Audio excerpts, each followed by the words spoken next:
Welcome to the American Red Devils podcast. I'm John. I'm Alex. And we're bringing you the best Manchester United news from this side of the pond. Woo, sir. How you doing? Summer is upon us. Summer is getting deeper into it, and we are only 3 weeks out from the Premier League season, sir. 3 games into preseason down under in Melbourne, headed to Perth, and starting to see some philosophy from Erik ten Hag and his Red Army. Transfers, slow. Frankie de Jong, sick of hearing about it, but like what I'm seeing on the pitch. Revitalize front three. Tony Martial. Get that Ballon d'Or money ready, sir.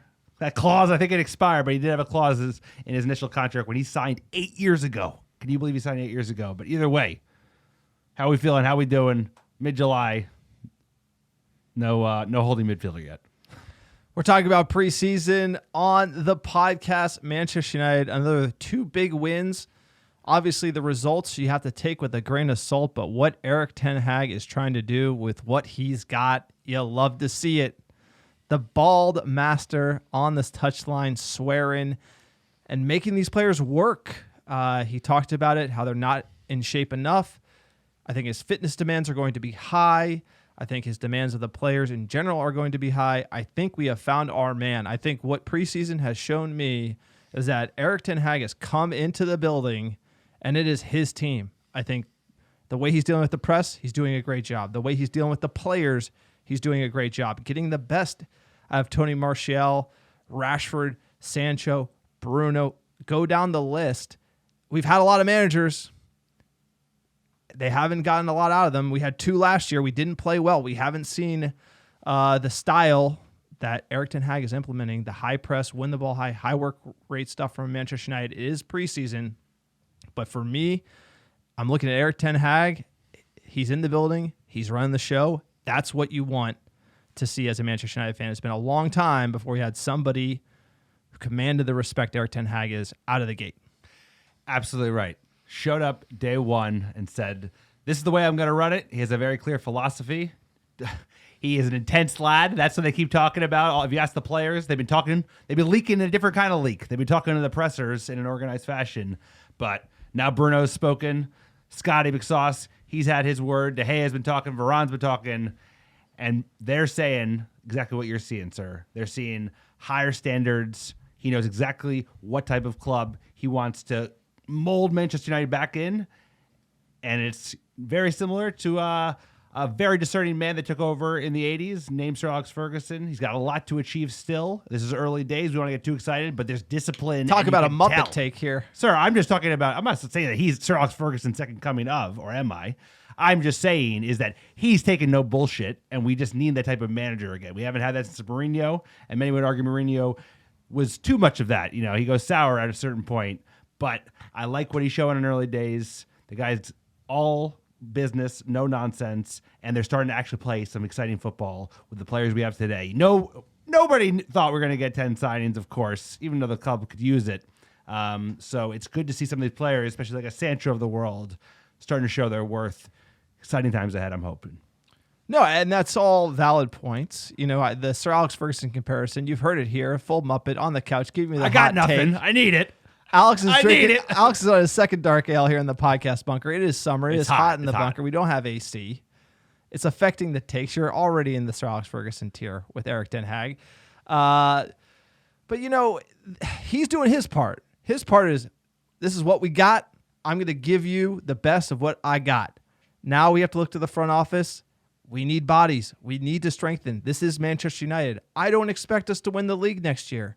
But there is business to be done this summer that we need and desperately need. And I love watching this team perform well in preseason and play the style he's playing. But trust me, when you try to play 9 months, 10 months, obviously because of the World Cup, you need depth. We don't have depth. Right back, Delo, then Erwan Bissaka is not getting too much of a sniff there.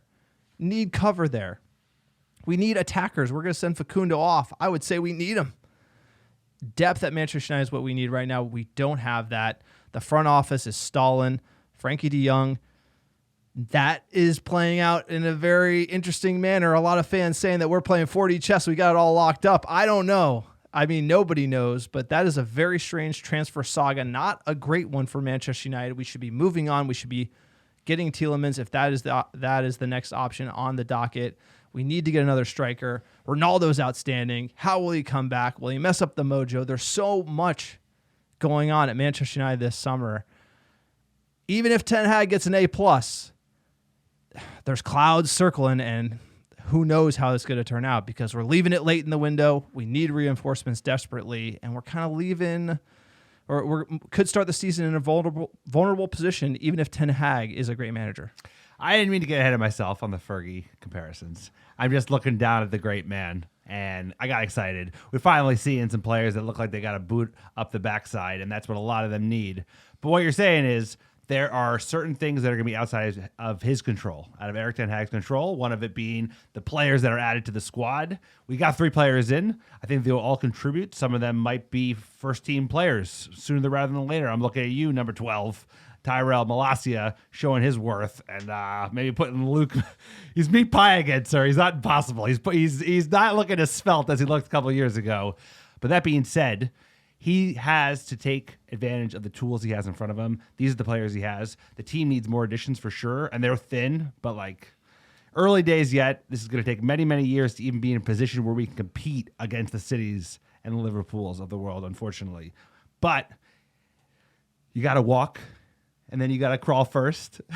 And we're still in the crawling phase. So what we're seeing... Don't you need to crawl and then walk? Yeah, I mixed the two up, sir.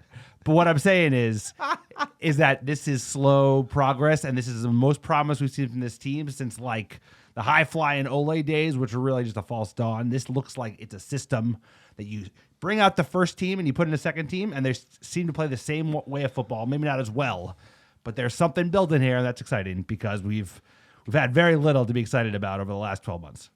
We already got the first tangent of the pod. You mentioned Ole Gunnar Solskjaer. Ole Gunnar Solskjaer can get the lads up for 10 straight. They couldn't do it over the course of a season. This is the problem I have with the Manchester United squad is they can have a good preseason while it's good. Then you get punched in the mouth. How do you act? And that's my question about some of these players in this team, because we've seen them do wilt before under the lights, under the heat, pressure's on. Ten Hag, I don't think he does that. And I think he's going to find the Warriors. You know, we found a center back. It's going to be interesting how this plays out, but man, we do need reinforcements. Get the job done, Murtaugh. Quick PSA for the podcast. If you haven't yet, please fill out our end of the season survey. We need the feedback. We want the feedback. We're for fans, by fans. We've only had about 60 people fill it out. If you fill it out, you get entered in to win $100 in American Red Devil swag. The link is on our Twitter profile. That's pretty good odds. It takes 5 minutes. Get a bunch of swag. Support the pod. Support United. Let's go. Also, join our Discord channel. Tons of Muppets giving lots of takes. We also have an In the Know source there, posting transfer news every day. It's a great part of the summer to go on the Discord. Great chat. If you want to join, go to www.americanreddevils.com. There's a link on our website pinned there. Also, if you want to support the podcast, check out Patreon, patreon.com/AmericanRedDevils. We do a behind-the-scenes episode every month.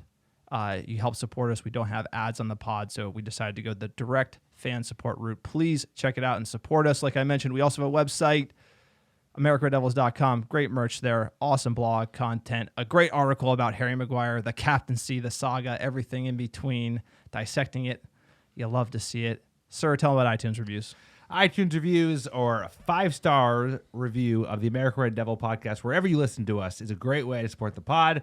Even better, great way to get yourself some free merch. All you have to do, write a 5-star review wherever you listen and send a screenshot of that review to AmericanRedDevils@gmail.com with your mailing address. I will personally pick, pack, and ship some free ARD gear. Send it right to your door anywhere in the world. We mean it. Sent gear to as far as Hong Kong, Sweden, and in between, sir. So happy to do so because it's a great way to support the pod and help us get found by other Muppets like yourself who are looking for the second coming of Sir Alex Ferguson. It might not be this guy, but we're hoping for it. Brighter days ahead, I hope. but signing still to be done. We're going all in on Frankie de Jong. I mean, I've seen that movie before. I've seen that so many times. We're not here Tiago, to be 2013, remember that? We're not here to be smarter than anybody. We're here to give you that Definitely biased fan take from the couch. So if this Muppet thinks Sir Alex 2.0, let's go. Let's go. This guy's on a second dark ale. The takes are going to be hot. The pot is hot. It's summer, sir. It's summer. We'll let our hair down. But the fan support means a lot to us. We are completely fan-backed. There is nothing backing us other than you guys. The reviews, everything goes a long way. Hope everyone's having a great summer as well. And to watch some nice preseason play, it's nice on the eyes. I mean, we talk about finishing. You and me flew to London to watch that Crystal Palace game at the end of the season. That was absolutely garbage. This is better. To see us actually beat up on Crystal Palace. I mean, it's not quite making up for that 11-hour flight over there, but, it's doing something. But before we play Crystal Palace, let's get into the match. Melbourne victory. We had Tom Heaton in net, the world number 4. Luke Shaw, the meat sweats at left back. Lindelof, Maguire in the right slot. What does that mean? We'll get to that later. Delow at right back. Fred McTominay in midfield. Somebody save me. Bruno Fernandes at 10. Alonga on the left. Sancho on the right. Martial. Martial at number 9. Let's go. Hey, dude, the number matches where he is on the pitch. This is your 11. This is probably going to be pretty close other than Heaton and other than Alonga to your starting 11 in 3 weeks' time against the Seagulls. Brighton and Hove Albion, sir, at home. It's coming. It's so close. A week earlier than usual because of the World Cup. Can't wait. All right, let's get into the match. Didn't take long. 5th minute. Uh-oh. Where's the circus music? Opportunity. This is Ben Falami. He's going to put it into the middle. Chance here, and it's the opening goal. And it's Melbourne victory who take the lead. Chris Economidis, who lashes it home, and Manchester United. All right, Harry Maguire's back. He's back, man. Harry Maguire's back in the lineup, and he's not playing on the left. He's playing on the right. So Luke Shaw out of position. Elanga beat. Lindelof beat. Harry Maguire beat. Seen this movie before. Oh, no. How are we feeling? Yeah, at this point, I was a little worried, but you know what? This team's going to have to be able to come back from a deficit. And I think we're going to concede goals this season. So you got it out of our system. That was probably the most out of sorts. We looked the whole game.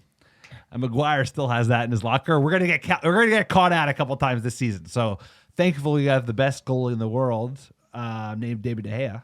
He's going to be bailing us out because I think he's going to be busy this EPL season, sir. Can you pronounce the Melbourne victory player's name who scored that goal? I can't. I do not speak Greek. First name's easy. Iko Mandinas. Not Medes. I think Medes is there. Yeah. Like I've never been to Greece. We always like to take a try at pronouncing difficult names here on the podcast. Look, this was tough for United. Melbourne was playing, 9 men behind the ball. This is kind of a test for what we're going to see against lower tier opposition in the EPL. And, keep knocking on that door. I thought we created a bunch of chances. They also created some chances early, but then faded. Mixed sauce, you get lucky every once in a while. McTominay's going to try and put this one into Jadon Sancho. Gets up well, retrieves it well, gets the shot into. Where's that going? Oh, Scott McTominay with a deflected effort. Well, if you don't buy a ticket, you can't win the lottery. He absolutely has that time. It's the equaliser for Manchester United. And what a time to score. Bit of luck. Hey, we'll take it. You don't buy a ticket, And to be fair, United had been playing some good ball responding to going down early against Melbourne. And Scotty had a pretty good chance, I think a little bit earlier from Delow. So, they step right back in after giving up a very reminiscent goal of last season. So there is some fight in the squad. I'm looking for optimism. This guy's making faces at me, sir. What? Let's go again. Melbourne. Yeah. Manchester The victory, United though. has come down that right, hasn't it? Sancho and Delow involved in so much, and again it's Delow down the right-hand side. He's going to dig the cross out, turn towards Anthony Martial, and they have taken advantage of the momentum. Manchester United turn around a 1-goal deficit. They're going to go in at the break leading against Melbourne, and it's Anthony Martial who gets just rewards for an excellent first Look, half. Martial's hot in preseason. We need a number 9. He's raising his hand. You'd love to see that. United go in 2-1. They should be confident in this position playing against Melbourne. Lots of changes here starting at half. We had Bailly come in, Rashford, Malacia, Traore, Alex, Van de Beek, Laird, Chong, Savage, Iqbal. So quite a bit of changes for Manchester United. Yeah, but you have to say, well done to the team to fighting back to getting ahead after going down. 2 good goals. Martial looking in fine form. He does very well to kind of control the ball and then stick it home. And Delo, if he could round out his total package and be like a solid option going back towards the defense, he would be a hell of a player. And that's where he's vulnerable. But he has looked very good on this tour going forward and overlapping on the right with Sancho. So we might see more of that going forward in the season if we don't get another right back. Thinking that Delo can play the full season for Manchester United is like thinking like Iqbal's going to come in and play like CDM for Manchester United. It's just not. You have to be. There's like levels to this. It's much farther of a leap. I mean, one guy's played full season. Delo is a backup right back, 100%. Yeah, he's a backup right back in the Premier League. That's his standing. He's not a starting right back for a team that's trying to make top 4 in the Premier League. I think it's very clear distinction. You can hope, you can want, but there is just what it is. He's not earned the starting position in my eyes. He's more of the only option because Aaron Wan-Bissaka, isn't right going forward, and that's difficult. But I think Aaron Wan-Bissaka can't do the job going forward. Delo can't do the job going back. And it doesn't. I don't know where this is in the priority list around transfers. If they're going to be going for a right back, they're all in on Frankie. We still need a number 9. They seem to want the winger Anthony at Ajax. So that being said, you might be stuck with a Delo, even though he's not an ideal option. He's certainly not someone who's going to be able to challenge for greater than top 4, proper silverware, sir, which we obviously want one day. No, the standard's the standard. You got to be setting the standard, and for me, the right back standard is not being met in the transfer market. Look, Bailly played well. Telles continues at center back. Donny played a little deeper. Savage and Iqbal as well, looking tidy, and Malacia looked good. 78th minute, Marcus Rashford on the mark for Manchester United. Off he goes, a mazy run forward, finds Marcus Rashford too. Rashford with the strike, where's that going? Back of the net, of course. There was no doubt, and it's Eric Bailly, the provider again. Marcus Rashford with some fantastic work on the edge of the penalty area, and the finish. Bailly, great run, amazing finish from Marcus Rashford. That's the type of finishing we need from him. Great touch. It is. Nutmegs the keeper. Marcus, a little bit of mojo. And that's what you need, whether it's on tour or in the Premier League, just getting goals that, go your way. That is what Rashford's needed since the injury a year ago. He hasn't hit the top 4 that we've seen before. So by making a surging run, showing the kind of player that he would be if he could stay fit, he is a player that would easily fit into our 4-man rotation in the center back spot. But does he move this summer now that we brought Martinez in? We will see, sir. I think one of them should. Jones, Bailly. They got to be getting rid of somebody. And then there was the own goal in the dying minutes of the match. Run from Tahith Chong, going to get it across goal, and it's been turned home. From inside the penalty area, it's an own goal, one cross into the box, and you can see the danger. Credit to Tahith Chong. Great cross, generates the own goal. Manchester United win 4-1. Look, I think it's a great performance all around. Our front 3 looking sharp. Rashford on the mark, Martial on the mark. Sancho played well. A lot of subs, and a lot of rotation, and we continue to look like a fit team that's up for it. And I think that is, that's all thanks to Ten Hag. Absolutely right. You're seeing the type of team he likes to build. High press, high work rate. They were direct with the ball. A bunch of the goals. Got the ball and just were very straight with it. Attacking the team, as soon as they turned over possession. So, which is great to see, because even when you made 10 subs, there was still a style of play that was identifiable. The players look far more fit than when we saw. They were just walking around. So it's just Melbourne, but you'll take it because we did score a couple good goals. But some interesting rotation in the Melbourne side. And then obviously we get to Crystal Palace, and this seems like more of a starting 11. Yeah. Jumping into that, Dave saves, world number 1 in net. Delo at right back, Maguire on the right, Lindelof on the left. Malacia playing left back. Interesting. Yep. McTominay, Fred midfield. Bruno at 10. Sancho on the right. Rashford on the left. Martial up top. I think this is given what we have now, this is probably the starting 11 for Brighton. I agree. With obviously Shaw, Malacia. That is going to be very tight. I bet you Shaw keeps it at the end of the day. This was a look Ten Hag is looking. He looked pretty Malacia good. looked good. Tyrell looked good. You have to say Bruno looked good again. We'll get into the match, but this is an 11 that could easily be a starting 11 to kick off the Premier League season. One of the strongest 11 you have. Ronaldo, does he show up or not? Does he wait until the end of the window? We'll get into that later, sir. Maguire play on the right. It's because Martinez is going to be playing on the left. Yep. So Maguire's the starter, ahead of Varane, ahead of Lindelof. It's bold. It's bold. I'll tell you what, everything Eric Ten Hag has done has been flawless except for back in Harry Maguire, because we're going to see how that goes. And the biggest Too early move, to call. No, you can't.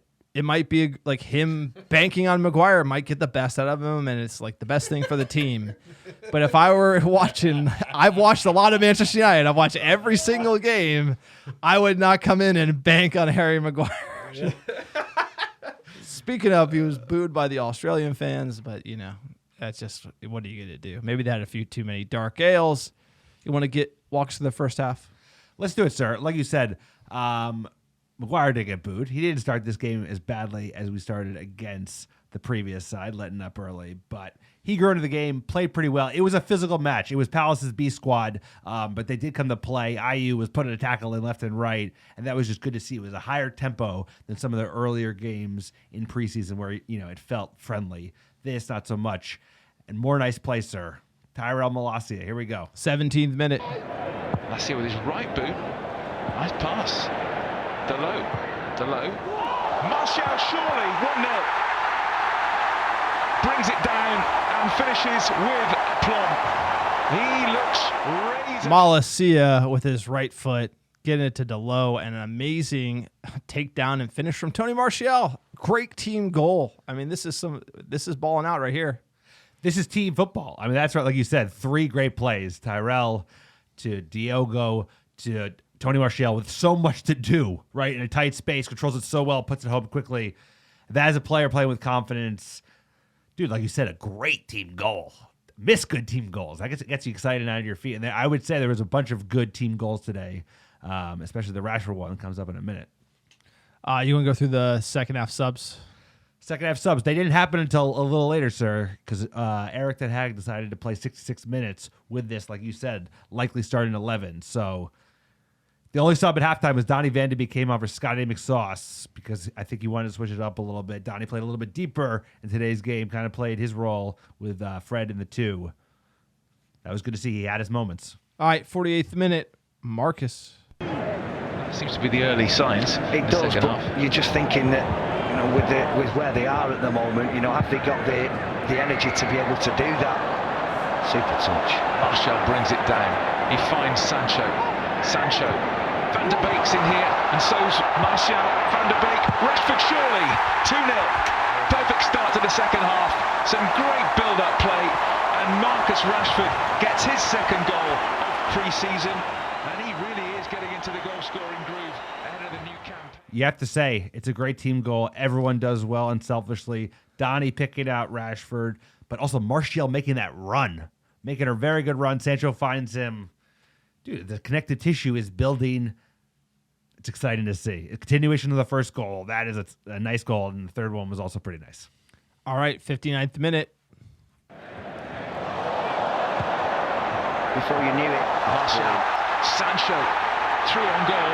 Sancho, what a finish. Top class. It really was. The little feint fooled the goalkeeper, and Manchester United have 3, and that was delightful. I can't say it enough, Stu. Yeah, one of the best parts about preseason, Jadon Sancho playing at the level, and that's going to be critical for us. 66th minute, here comes the subs. Ahmad, Tellis, AWB, Alonga, Hannibal, Willfish, Savage, Iqbal. 74th minute, United can see from a corner. Seen that movie before. You don't want to watch it? We got it. I'm good. And then Will Fish with the red card for pulling down the last man. You like the red card in the friendly. United win 3-1. Again, Crystal Palace B team. I think we have the fitness as well. You got to balance this out. But the style of football, the team play, the goals, United looking good in preseason. I can definitely tell you we're a top preseason side right now. Top team. top team in the preseason. We're lifting all. You can't deny that. We're lifting all the silverware in Southeast Asia. But like you said, preseason is only preseason, and we have to take it for what it's worth. It's an opportunity to get fit. They look like they're getting fitter. It's an opportunity to instill a philosophy and a style of play. That looks like it's being established and continued from one game to the next. They're scoring good team goals as well. And it's going to be about longevity, of course, and players like Rashford and Martial and even Sancho, who haven't done it for the long term over a whole season. It's going to, time will tell. But that being said, you got to lay the foundation now. They're going to get fit for the season. There is some competition in the squad, right? You want Tyrell chomping at the bits of Luke, so he puts down the meat pie and opts for an impossible one. But we also need some additional signings. And I'll tell you what, we're going to get into it in the news, sir. I don't love the all-in. We're all in. And you're telling everybody. I'm not all in. Listen, they're telling everybody they're all in. They're like, we're waiting for Frankie.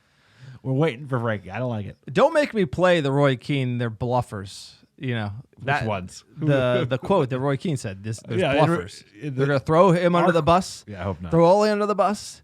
Throw Rangnick under the bus. And then when things don't go well, are they not going to throw Erik Ten Hag on the bus? They'll throw them under the bus. Look, Eric's revolution. We're going to be talking about it here. Article in the Daily Mail. Ten Hag cracks the whip. He bans booze. They got to do weigh-ins. Bunch of strict protocols at Old Trafford. Now, I think right now, when things are going well, they're doing push-ups in training. It is very disciplined. That is going to go. That strategy. If it goes well, it goes well. If it doesn't go well, it goes bad, and it goes bad fast. The last time I saw professional athletes do push-ups, it was the New York Giants under coach Joe Judge, who was just fired at the end of last season for being a horrible coach. I don't think Ten Hag is a horrible coach. I think it's completely different when you relate it to European football. But a very strict environment goes well when you're winning. It does not go well when you're losing because these players make lots of money. And my only concern is the longevity of this, this good feeling amongst the squad. Because Ronaldo could come back and play spoiler. Harry Maguire could go bad and play spoiler. There's a lot of leaking that could go on. These are the same obviously certain Lingard, Pogba, they left, but there's still a good amount of players in this team that were a part of Soft Serve FC, Leakin FC, that threw these coaches under the bus. And as a fan, I just have the feeling hypium, everyone excited, good feelings all around. And I'm I saw this team play 2 months ago, the same players against Crystal Palace, and nobody tried. And that, to me, is impossible for me to get my head around, that now all of a sudden they want to try. And I get that they have a new manager, but they had 2 different ones last season. It just what happened in last season, I guess I'm so scarred from that it's making me question the hypium around playing good in 3 preseason games with not adding or getting rid of players that definitely need to be gotten rid of. I feel there's too much of the nucleus from last year that's still here, and that concerns me. Well, Rome wasn't built in a day, and I agree. There are going to be growing pains along the way. There are still some bluffers in this crew, like it or not, and they're not all going to make the cut. But expectations have risen. I think certain players have risen with it, right? Bruno's comments are like the comments of a captain. He likes the discipline. He likes the expectation. People show up on time, do their fucking jobs, don't complain, work their asses off. That is the level of a Manchester United captain and a Manchester United player. A starting 11 player, you have to expect that of you, yourself, and your team. And I think you're right. We're definitely going to see some blow up presser articles about how he's a fucking nut and how certain people can't stand him, because there are certainly still leakers in this crew. But we have nothing but time, and we needed some hope at Manchester United. It's been tough times. Even Ole, a lot of us were fooling ourselves because we knew this guy, is it going to work that perfectly? No fucking way. This is a proper manager. He needs time. He needs backing. I'm not talking about the manager. Eric Ten Hag build a squad over time and get rid of some of these players. No, but what I'm saying right now is Erik Ten Hag's the man for the job. 110%. He was the man that should have been hired. Manchester United hired him, and he might save this club. We talk about how we need to be saved. He could save us. he could save us from the bad eggs that might still be around, he will deal with them. I'm just saying, like, when Martial starts sulking the 4th game in and starts 1 away in January, like he did many a times, like, I can't get over that. So yeah, he's had 3 good preseason games, but like, you look at Ronaldo, consistency, Manchester United, championship medal, consistency. When the chips are against you, everyone buys in. I've seen this team, when the chips are against them, fold. Individuals, not a team. Erik ten Hag can make that team. It's going to take time. So I don't think this team is like all of a sudden there and we're like, we got this mojo and they're going to be great. I'm just saying there are some players that when shit goes wrong, it could get ugly. Ten Hag's the man to sort it. I just thought we could maybe get more bodies in, change the culture a little bit, help Ten Hag versus him just trying to work with what he's got, and we'll see how it goes. You can't look at last year and be like, we got rid of like we didn't get rid of that many players and it's the same crew, and you're just like, everything's forgotten. I don't believe that. Well, like I said, do I think Tony Martial, let's just talk about him because we brought him up, is going to be the starting striker for the next 5 years, be scoring 20 goals a season? No, I don't think that. I love that, but I'm almost certain that's not going to happen. So some of these players are just not going to make it, and they're going to be proven as bluffas during the course of the season. But like, I have more faith in this team just because I think some of them needed discipline. A lot of them are young lads and took advantage of coaches that either didn't have the pedigree or actual credentials in the sense that what he was bestowed by the club to say what he wanted to say and do what he wanted to do. So they took advantage of him, and they shouldn't have, but they did. And now they have a manager that doesn't take any bullshit at all. It doesn't give him a fucking inch. And this squad probably needs that because a lot of these kids haven't been through a season and the tough times and persevered and actually gotten shit accomplished in the sense of trophies. That is the only thing we really measure a footballer with anyway. So I think players are going to have to be culled over seasons. This is a long-term rebuild. This is like day 1. Game 3. No, but there hasn't really been a rebuild. The issue I have is that Ten Hag's the man. Now we need to do the rebuild. We haven't done the rebuild. The rebuild isn't. It's the beginning of the rebuild. Take Martial back from Sevilla, where he didn't play, and wanted to leave Manchester United, and then like now he's the guy after like 3 games in the preseason. I like Tony Martial. I think there's a player there, but he's 3rd in the pecking order behind probably Ronaldo, and then insert striker we need to buy this summer here. It's just going to be difficult for Ten Hag to navigate this situation with the front office not making the moves, not getting a new right back, can't sell Aaron Wan-Bissaka. These types of items I think are going to make it harder for Ten Hag. So he's going to have to manage a one-to-way Ronaldo and put him in a play style, or maybe accommodate Ronaldo in a play style he doesn't want to. He's going to have to do that. Then he's going to have to play and deal with some players who are on the fringe, a la like a Delo. So I think we're just creating a double black diamond for an amazing manager who should be getting top-class players in. Martial should be a part of the picture, but he shouldn't be number 1, the only guy we have going into the season, which is what it looks like.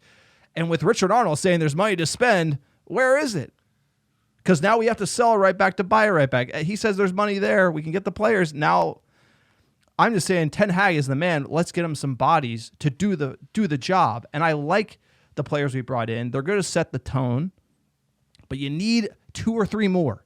You need another striker. You need a right back. You need a CDM. And then I think that's a rebuild. And then I think Erik ten Hag can really take control of this team. He's a few players away. I just feel it. I just feel we kind of need to change it a little more. That's what I'm concerned about because he is the right guy for this. No, I mean, we all are optimistic and sure that he's the right guy for right now, but you need to make him successful by enabling him to be successful. And part of that is giving him the tools to put out a top-tier team. And I think we could finish as high as 4th with this team. I think we could finish as low as 8 or 10th with this team, given the fact that there could be injuries, players we know they could fall out of form. And I certainly agree with you, sir. Like, we have 3 in the door. They're all good players. They could all be... Honestly, they could all be starters or close to starters in some senses of how often they're likely to feature. But we need 3 more because we just need more bodies because, like you said, you cannot be counting on a Charlie Savage and a Nick Ball to be playing regular minutes. They're just not ready. Even a Longa is not really ready. You know, he probably needs a loan in the Premier League. So, like, we need more players, but that's on the Glazers. We've talked about that ad nauseum. We know that we're not dealing with a top front office. If he was joining a City or a Liverpool or even a Spurs, I hate to say it at this stage, I have to think they'd be giving him more players and had more players done more quickly. We got Lissandro in. I'm excited about that. We got Eriksson. That's exciting. And Tyrell's obviously, he's a project, but he's showing a lot of promise. Dude, but the Glazers were going to do just enough, and just enough to finish top they're four. Not close to just enough, bro. They and they're probably close. If they got Frank, they'd probably be good. They're like, we're good. If we keep Ronaldo, we're good. But the problem is the example of Delo. I don't mean to slate him, but he could be the guy. But if you put him out as a starter, week in, week out, you could ruin him. Yeah, a player like that needs work going. Defending, right?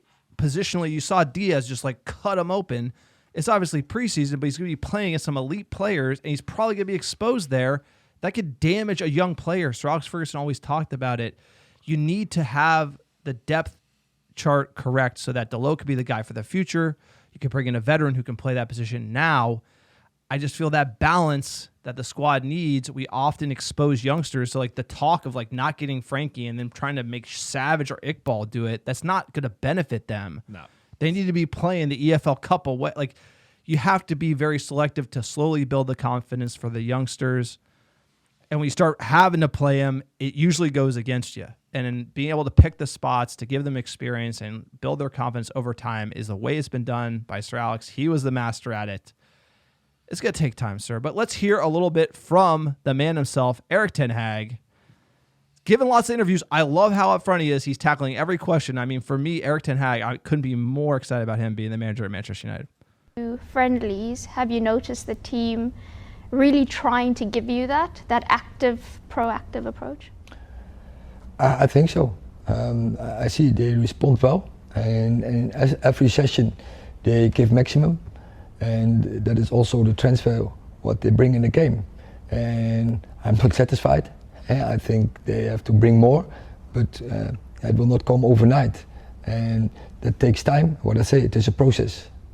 The conditioning of the team seems better as well. They look a lot fitter. A lot of the players have said they feel fitter than previous seasons.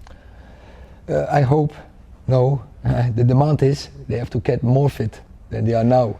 But we're building it, and it's also the responsibility from the players themselves to be fit and then to together construct a team, and because that is what we need to get the right results. You say the responsibility is also on the players. Have you been impressed by their attitude? Is there anything that you'd like to correct from their behaviors, or do you think so far you've asked for the maximum and they are giving you that? Yeah, we set a high standard and values, and the team, so all the players, they respond to it, and we are happy with that. One of the things you've wanted to do is to strengthen the midfield area and the defense. You've got Christian Eriksen, and obviously he's not here yet, and an agreement reached for Lisandro Martinez. What will those two players give to you? Yeah. Christian Eriksen is an experienced player. He played in Holland, in Italy, and especially in England for Spurs, so long career. Also a lot of caps for Danish national squad. So, and yeah, I think the whole Premier League knows what he can do, what he can contribute to a team. And when I want to name it, I would say creativity. And Martinez? Martinez, that is a different type. That is a warrior. He brings aggressiveness, but he can also play football. He has a good Warriors come out to play. Martinez, look, butcher. Listen to Erik ten Hag, a nut. He wears. I'll tell you. He comes football. in, Mr. Football. He's he all comes about in it, wearing the training gear. I know, he's so fucking high It's octane. just I like love he's it. chilling, dude. I'll tell you, this is it for United fans. I'm broadcasting it around the world. This man, heavy do not weigh the crown. This man, it's for him. He is meant to be managing this club. He talks about how he expects more for the players. He should be fitter. They should be doing more. Now, on the player side, some of them are going to crack. They are. They're going to be like, some players are not going to be able to handle it, and that's a good thing because he should be setting the standard, and the standard is what we have been asking for years. Erik ten Hag, breath of fresh air. I'm all in on Hag. Like I said, Can't have me more Hag, I'll tell you. And the way he deals these interviews, like savage. masterclass. And he's not, English isn't his first language. He does such a good job. He's not worried about it. He just has sky high expectations. He's a nut. Can't say that enough. He's clearly... I'm not quite Sir Alex level like crazy about him, but I am like the best hire since Sir Alex. And we haven't even kicked the ball yet, because I just know that if you back this man over the long term, it doesn't matter who's above him from the ownership perspective. The front office will do his bidding, and he's going to sort out the bullshit in the locker room that we've had, and he's exactly the man for the job. So it's going to take time. Let's hope we get some more bodies in, but it's going to be a great season under Erik ten Hag. Even if it's one where, we finish 7th, you're going to see this team transform. You're going to see it look a lot different next year, and we can buy into a future with this manager. He's the man. Ten Hag's Red Army. We have 2 members of it right here. Like you said, the guy comes to play. He's born for the job. Early days yet, but you back this manager, he will bring results in the field. No doubt about it. The right type of velocity, the right type of intensity, molded for the job, and a play of style to boot that I think will be very attractive to the Premier League. Will suit it well given the speed and the physicality. So very excited about the season, sir. It's a long haul, but brighter days ahead, because it's been tough going for 2 Muppets in the pod room watching some of the football we watched, seeing United get the shit kicked out of them 5-0 by the Scouse Bastards at home. That was rough. And then going again, double dipping from this shit team. The last year was as bad as it gets. Has to be. In the modern era, at least. And then seeing the Palace game, which was like, in some ways, just because Everybody knows. It was so bad, sir. That season's over. That's over. Ralph Rangnick. Smell you later. Have another dark ale, Erik sir. ten Hag, sir. I'm excited. I'm as excited as you are. Have another dark ale, sir. I should be drinking Heineken for our Dutch master. Let's go, baby. Let's get in the transfer Muppetry. We talked about the Warrior, Lisandro Martinez. That deal is done, completed, signed. Final fee, a bit more than 55 million euros plus add-ons. That is top dollar. Top dollar. For a center back. You look at the market, you look at Pau Torres. That could have gotten Pau. Front office, or scouts, they say Pau Torres. Erik ten Hag says Lisandro Martinez. He's getting, people are talking about his height, whatever. Apparently he's a baller. He's an Argentinian. You and me played football in Argentina with some Argentinians with some bad tattoos. We know they like to put in a dirty tackle or two. You love to see. It reminds me of Marcus Rojo. Big Rojo fan. Can play on the left. Can play left center back. You look at Maguire playing on the right. Looks like Martinez is going to be on the left. Maguire, Martinez. That's how we're going to start. Bold strategy, Cotton. Next one, Eriksen, done, dusted through 2025. This one's going under the radar. I think he is probably going to be the signing of the window for Manchester United. He is an absolute player. I watched him for Denmark, Spurs, one of the best attacking midfielders. For Ajax too, right? Back in the day? Yeah, I watched him for Ajax. I saw him Ajax versus PSV before he came to the league in Amsterdam. He's an amazing player. He's one of the top attacking midfielders in the Premier League. It's going to be hard to keep him and Bruno out of the side. I think Eriksen could be the bang-on starter. He might be playing both of them. It's going to be very interesting to see how this midfield develops, how he's going to play. Can you play Eriksen and Bruno and then like Fred? If you get FDJ, how do you mix it? Do you just rotate them like for like? I think he's going to be the signing of the summer for pretty much any team. He is the only reason why he had the setback was the horrible I want to say issue with his heart where he collapsed on the field, and he's come back better than ever. Eriksen with a chip on his shoulder, consummate professional. I'm so excited about the signing. Like you said, 100%. This could be the signing of the summer. 30 years old, but 30 years young. Feels the type of player that has a lot left in the tank, in those legs. For free. Dude, for free. Last time, feels, like a Zlatan-esque player, seniority, coming in with experience and pedigree in the Premier League. He can deliver in the Premier League. He can play alongside Bruno Fernandes. Sir, he's starting to look back to his best, more composed, taking time on the ball, and I think the two of them playing together, love to see it. I think that's why they're all in on Frankie, because that's the key. That's the keystone that unlocks playing those two exciting players behind our front three. And in the interviews, we're going to jump into Frankie de Jong here. Here we go. And if you're not sick of it, you should be, because I am absolutely sick of Frankie de Jong. Oh, my God. Not that I don't want the player at Manchester United, just like sagas, hate sagas. This is probably one of the, this is a pretty rough saga here. Eric Ten Hag said pretty much that there are not a lot of players that can play the role that he wants, and that if we can't get Frankie or the player in the summer market, that he's going to look internally at Manchester United for someone to play that role. Oh my God, McTominay. Oh my God, Fred. Oh my God, Mick Fred. Oh my God, save us, please. That's all I got. Just please save us from that. I don't dislike either player, but both of them together, we need to freshen up at Manchester United. It has been 3 seasons. Please help us. The latest from Romano, per cutoff sides, Chelsea have been interested in Frankie de Jong for weeks, but they know that Manchester United have an arrangement with Barcelona, and also that Frankie, as of today, has no plans to leave Spain. So Chelsea will not submit offers until they know Frankie has different ideas other than staying at Barcelona.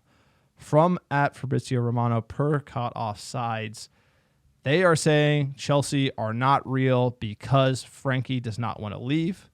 Obviously, has outstanding wages with Barcelona. We have negotiated terms with Barcelona, so Barcelona, terms negotiated.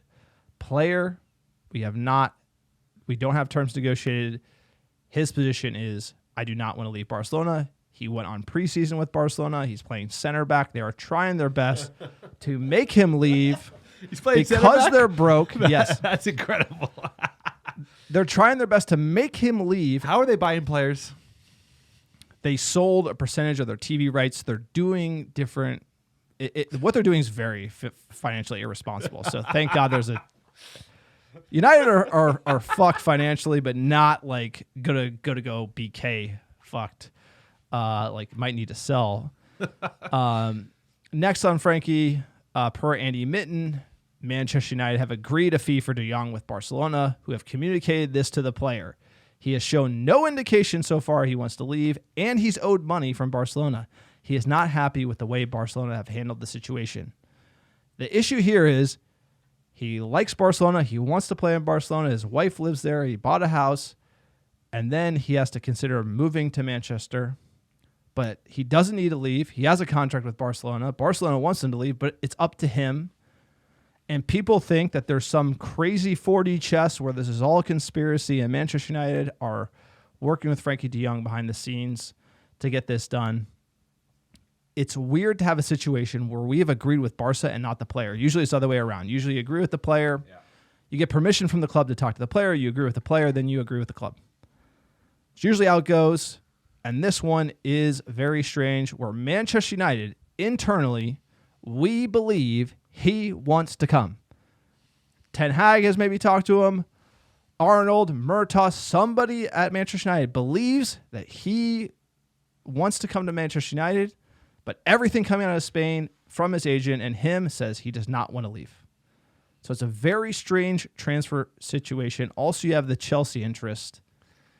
Never good. All coming from Romano, saying that they're not going to bid because the position is he does not want to leave. And everyone who thinks that this is some master plan to somehow put Barcelona over a barrel over these deferred wages, good luck. Because the longer this draws out, this could go to the last day of the window.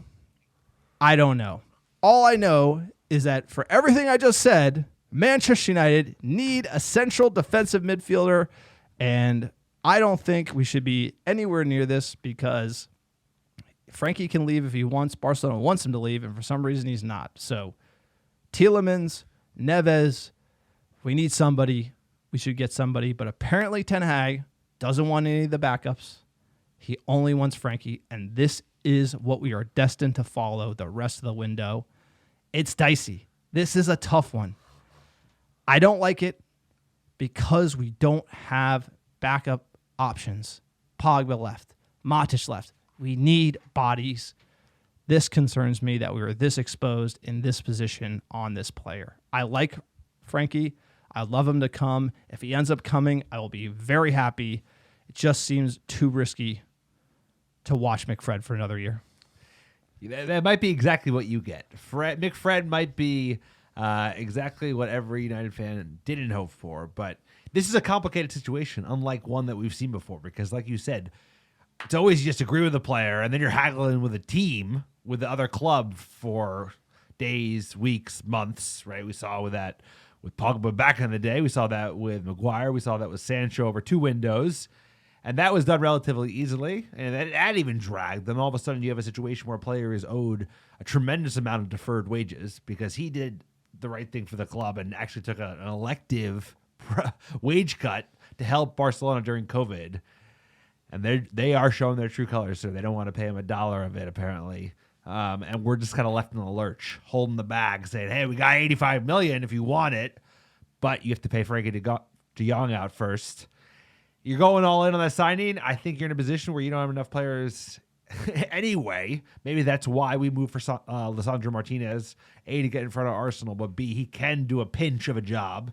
It's not his ideal position as CDM, but you are going all in on Frankie de Jong. That's always a dangerous position, especially when it's like overly complicated. It's not like we just don't want to meet the asking price of Barcelona and or Frankie for his wages. It's like, no, they need to consent. It's out of our control, which is a position we don't want to be in.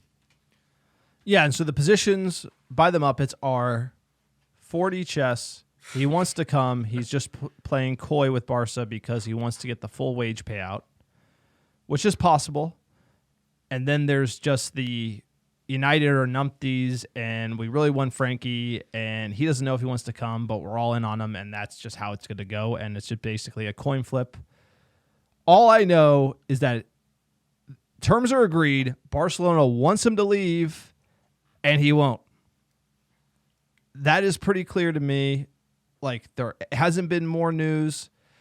If Barcelona really want him gone, they'd pay him the wages. They could probably negotiate the wages. I don't think that's a huge problem. People are making that to be a big thing.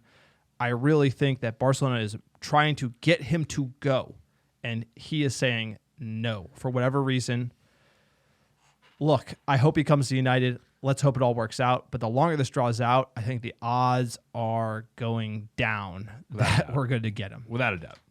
Especially because it's out of our control. It's not about us paying up a certain amount of money. It's like out of our control. Barca needs to blink, or Frankie needs to blink, or both need to kind of come to a middle ground. Yeah, we're just like, we're basically on the sidelines watching these two, like... It could go to arbitration. It could go to court. It's like we're basically watching like a divorce, and we're like hoping to get the scrap. It's a really, like you said, it's really complicated to bet the future of our midfield on it. But Ten Hag has said, this is the guy I want. There's no one else. Go for him. And I believe in Ten Hag. And so let's hope that he really wants to come to Manchester United, and this is all posturing. I really do hope. I don't think you can bank on either side. You can't say one or the other is true. We just got to hope it plays out, and we get our man. Speaking of hope, I'm hoping here. I'm not hoping too much here. I know what's going to happen. Ronaldo watch 2022. What's going to happen, sir? Tell me. Bye. Per Romano, Ten Hag said in his interview, Cristiano Ronaldo is not for sale. I planned with him. I'm looking forward to working with him. The situation is the same. I am well informed. We also have an option for a further season. He could stay beyond this season. Yes. Ronaldo, we're telling Ronaldo, you signed the deal. We have an option. We own you. You want out. Look, the latest from Ronaldo trying to push his deal out. Sporting, there were some rumors he was training in Portugal. Ronaldo said that's fake news. Chelsea turned it down. Bayern turned it down again. Atleti turned him down, and he turned down Saudi Arabia. There is nobody who wants Cristiano Ronaldo. He is coming back to Manchester United. And we said it. At the end of the season, the only reason why he'll come back is because no other club will buy him and pay him this amount of money. And it makes sense. Ten Hag's playing for him. He's well informed. Nobody wants Ronaldo. He's basically with his family. And then when the players go back to Carrington to start training in England, I believe he will be there. If he's not, something's going on. Something really weird is going on, because every top team that plays Champions League football literally said, nah. And so he's going to come back. You don't want to go to the Saudi Summer League, go play in 125-degree weather. I think that was the last posture of him trying to make up to the Manchester United fans for England for a move, whatever it was, 4 weeks ago. It wasn't even that long ago. I think it's all popped off in the middle of early July. Like, I turned down a $250 million contract to stay with you lot. Appreciate me again. So I am hopeful that he'll come back into the ranks. I don't know if it will be, in a couple of weeks when we're back in England, ready to get the season going. It could more likely be like right at the end of the transfer window. It's far up to September 1st. Can you believe that's so far away? He's going to come. He's coming back because no one's buying. No one's buying that's playing Champions League football that he wants to play with. He's not going to go play in Saudi Arabia. And that's probably also made up. No, of course. And also he apparently posted, there was like some story that got posted on his Instagram. I don't know if it's fake, but it said he posted a quote on his Instagram stories, "Successful people reject rejection." And then he deleted it after a minute. So I think Ronaldo's a nut. What does that mean? Okay, you want to talk about 4D chess? You want to talk being a Muppet? Ronaldo literally tries to leave United.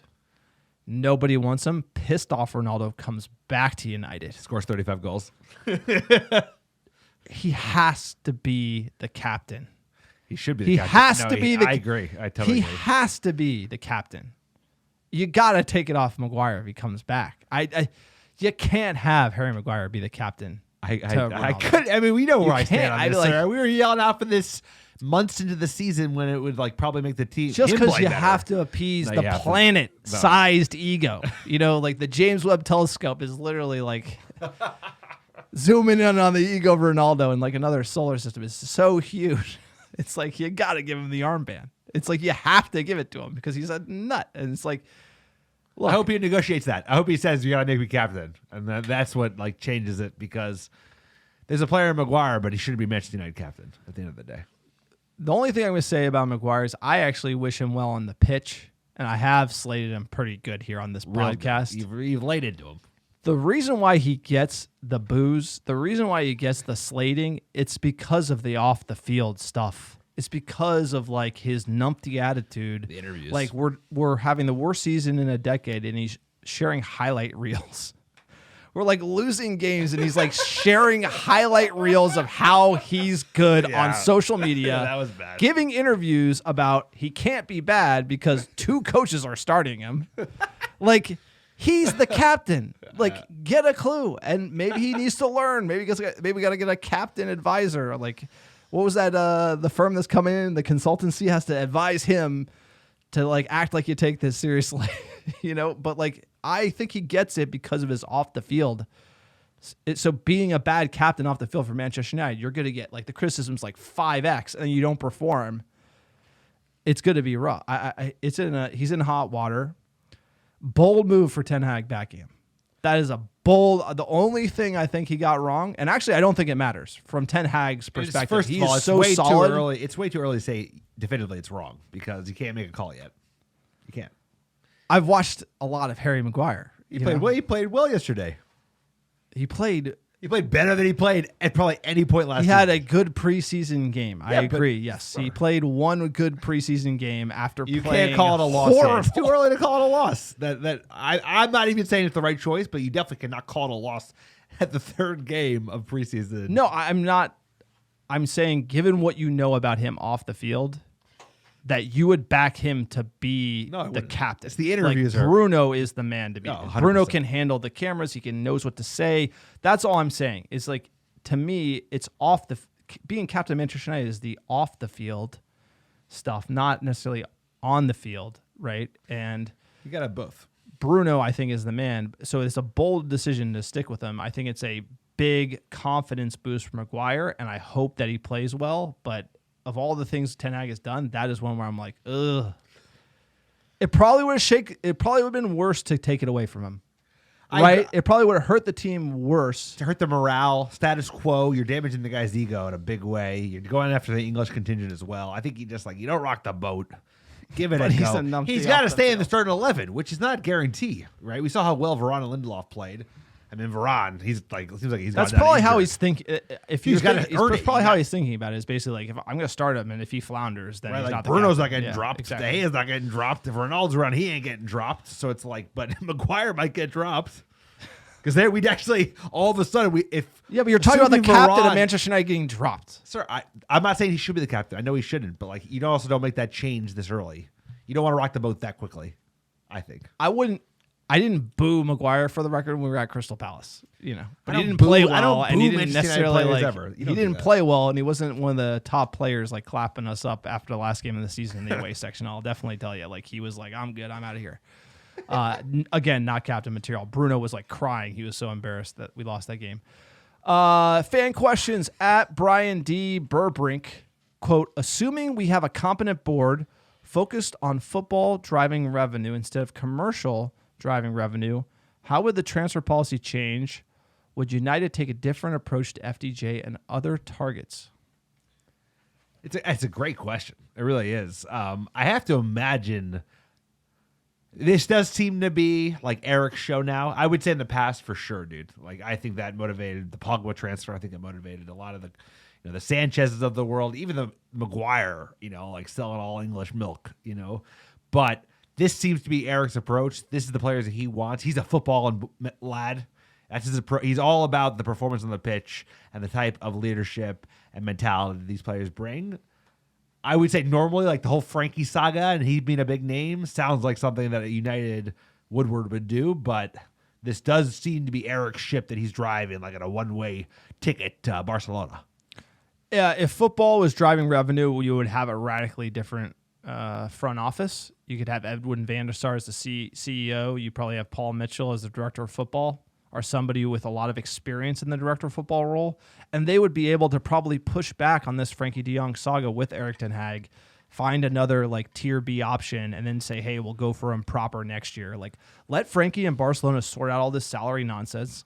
Let Barcelona figure out all this BS with their TV rights and everything. And by the way, they pissed Frankie off, so he'll probably want to leave next year and properly come here so we can try next year. And that's what a director of football would do, is he would basically have the difficult conversation with Ten Hag and not let him play without getting a CDM that we've been needing for 2 or 3 years.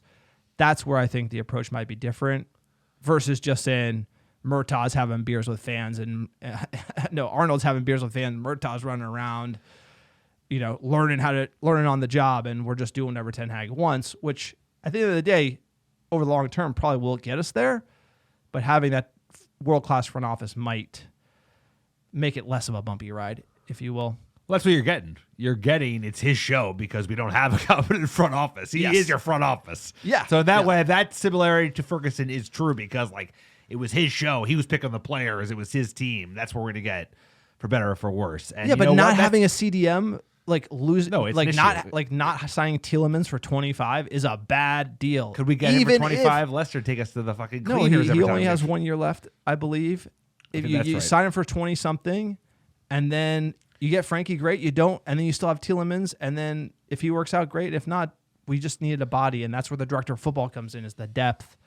The AWB, the low situation, I think would be a higher priority with a director of football. At you, Bosun, the Frankie de Jong saga is a really bad look for the club, and on its face, it goes against everything the front office has communicated over the past 6 months. Excited for the season to start, though. I'm about ready to be disappointed again. Hey, I'm expecting Frankie to not come, and I'm just trying to get excited about the players we have. I'm getting ready for McFred with cheese. That's it, boys. That's what we're getting. We ain't getting no. That's it, boys. We ain't getting no Frankie number 6, hot shot from Barcelona on big money. That's going to be shucking and jiving and just ripping through the midfield. I hope so. I think too. we're gonna get lucky. I think we'll get him. I can't be that and it lucky. will be it will be probably a last day type of situation.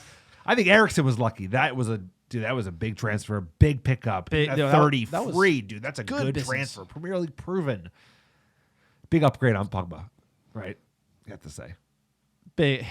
dude. Look at his numbers. I'm just saying in the Premier League. Look, It's not personal. sir, It's just business. attitude, bro. That's it, number one. At Love the Bulls 18, quote, I think the only position United need to focus on is right back. United have been pretty solid enough to compete for the title. Oh yeah, we still have Ronaldo too. That's a good point. Ronaldo comes back. We probably can get by with Martial, Rashford, and Ronaldo, right? I think you could survive there. Assuming you get Frankie or without Frankie, because you still want another midfielder.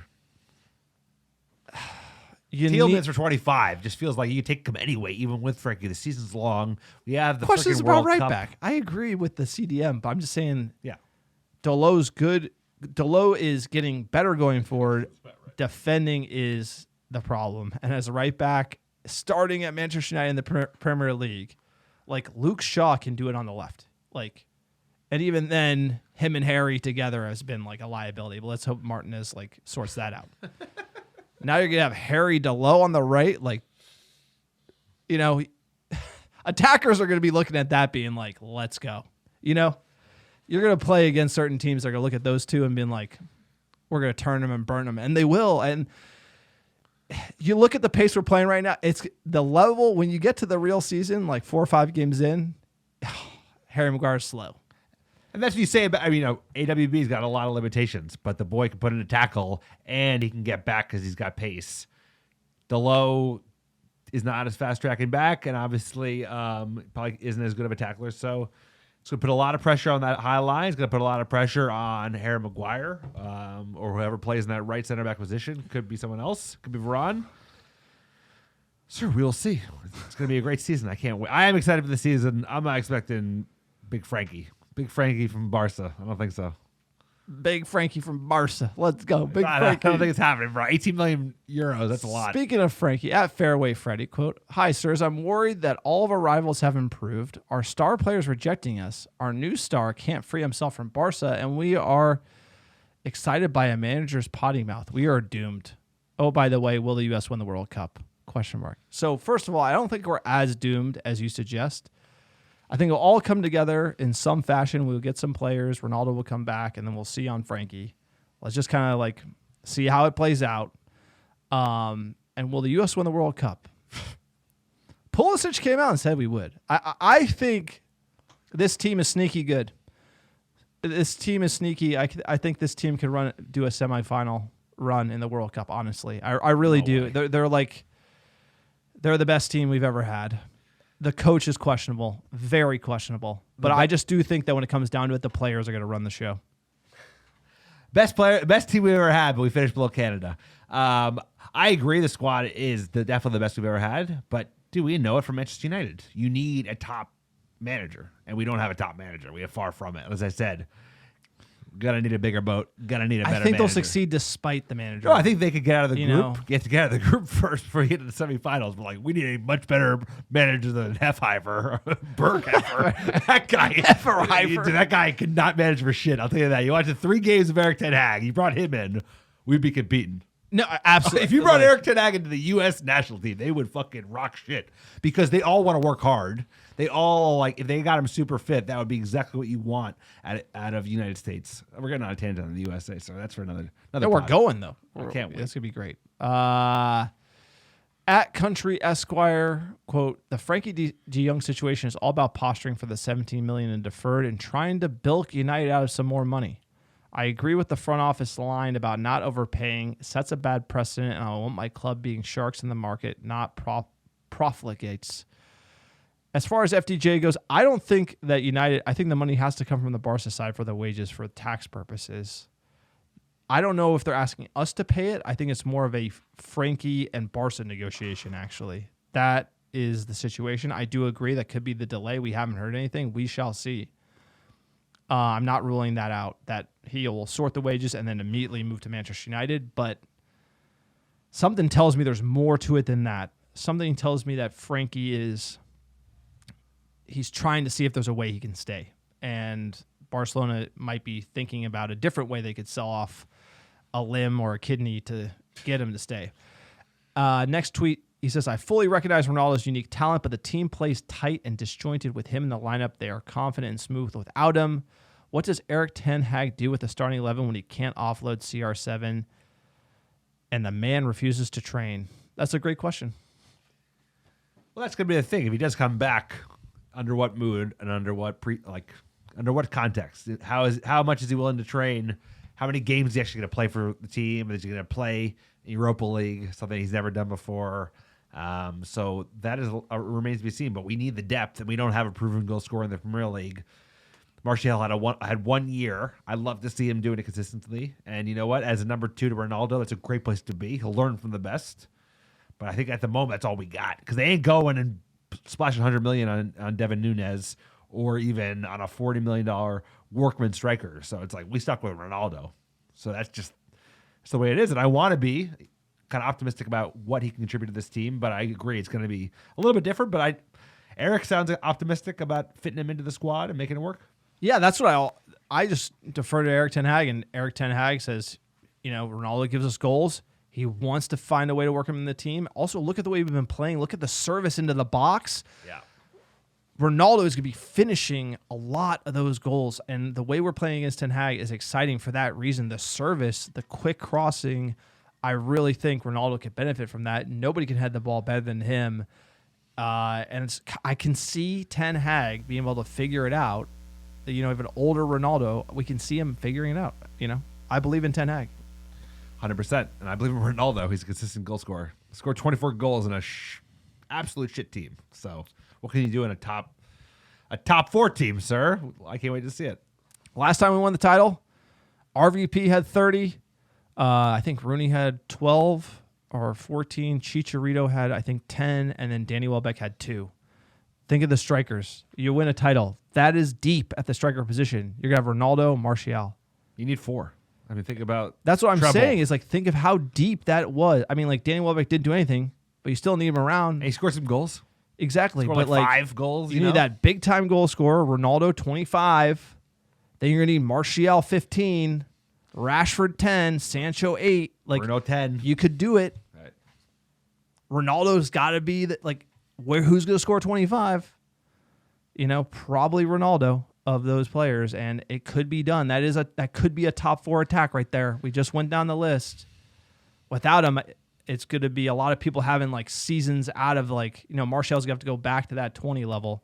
Rashford back to that 20 level, and that's possible. They got in their locker. We're Muppets, we believe. But look, that's it. That's the podcast, sir. It is preseason. We're all over the place. Let's just get to Brighton already. Let's play the game.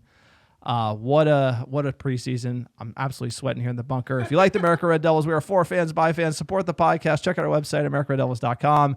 Support us on Patreon, patreon.com/America Red Devils. Write a review on iTunes. Sir, give us our top downloads last 7 days. Sir, number 1, how you doing? Brisbane, Australia. Dublin, Ireland. Brighton, UK. Stay cool. It's hot over there.